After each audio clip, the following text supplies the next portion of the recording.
Of course, 100 years since the end of the First World War, more visitors than ever are making the trip to the war cemeteries and memorials in Ypres in Belgium, where the Armistice was called. But keeping the war graves immaculate all year round is no easy task. Ashna Hurynag has been to meet the gardeners who are responsible for ensuring those lost are forever preserved in history. At the final resting place of these soldiers is silence. This now peaceful scene at the Lissenhoek military cemetery near Ypres is full of emotion and memories. It was behind the battlefield and it was a casualty clearing station, so a hospital. I think in such times it must be sometimes a chaos if you see how many casualties came in. These are the graves of those who bravely fought in the First World War, everyone a lasting tribute to remember them. And here you're going to have the grave of Nelly Spindler. She is the only British woman on that churchyard here on the cemetery. This is one of 2,500 war cemeteries and plots constructed by the Commonwealth War Graves Commission. And it's down to this army of devoted gardeners to keep the memory of sacrifice alive, delicately tending to each individual grave. I think if you look to the stone of remembrance, they said their names live it forevermore. And that's what we are doing every day. By planting plants, keep the grass maintained, cleaning up the leaves, whatever. So that's what we try to do every day. 100 years ago, the repatriation of bodies just wasn't possible. Since so many people in Britain were related to or knew of someone who fought in the First World War, it was decided that these cemeteries would be created. So beautiful they are, with their flowers, their paths and their borders, that it was decided that they would be maintained to the highest of standards. Every year, 70,000 visitors from across the world come to pay their respects at this cemetery. At the Men in Gate Memorial, it's 10 times that number. This crowd are here to honour the men who gave them a future. Silence allows space to remember. That is until 8 o'clock in the evening. At 8 o'clock we sound the last posts. We think it's very important to have the younger generation attending the ceremonies. And we try to give the lesson of yesterday to the young guys to go maybe to a better future. This ceremony has been held every day since 1928. It's a proud tradition here, steeped in military history.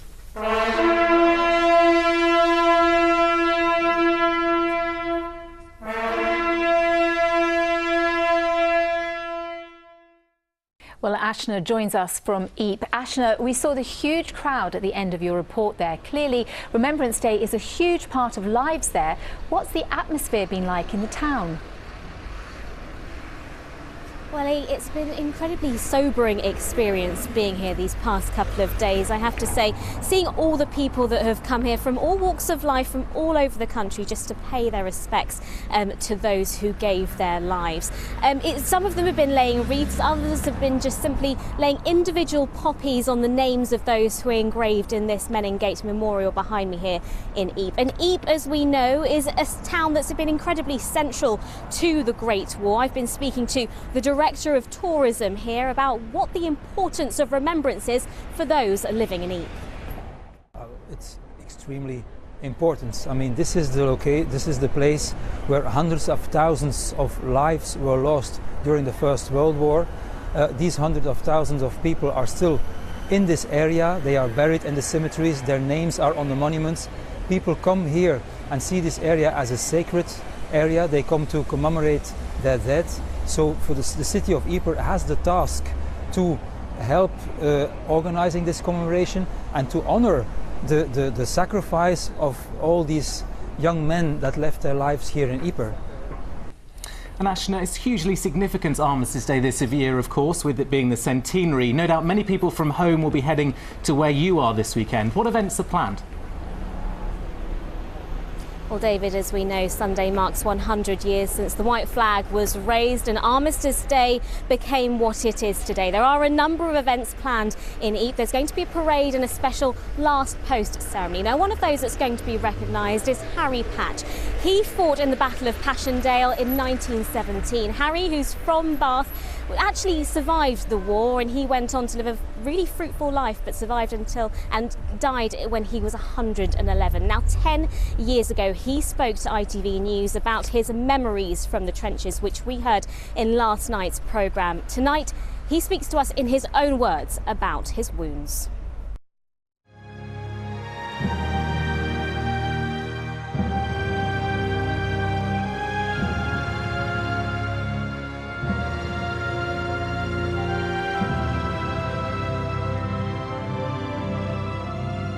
Finally, we did 2 or 3 turns in the trenches, and we were going back on one of those turns when somebody pulled the lanyard of a gun, fired a whiz-bang, landed right in amongst us. It killed 3, 4, and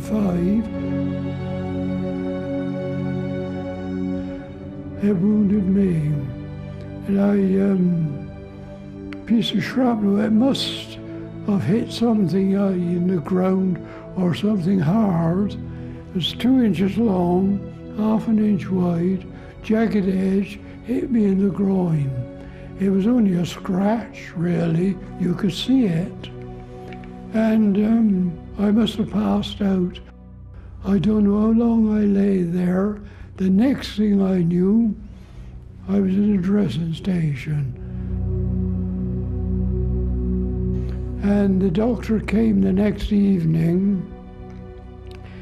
I took the bandage off.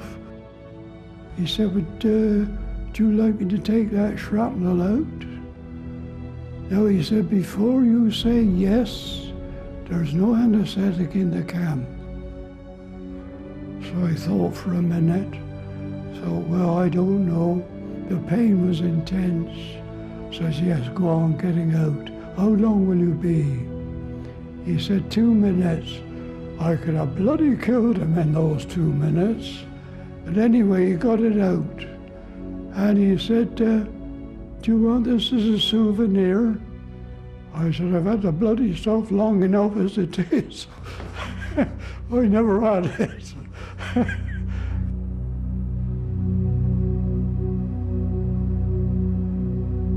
The next thing I knew, they called my number, my name. I was put in a Red Cross van down to Rouen and back to England. That was it. And that's it.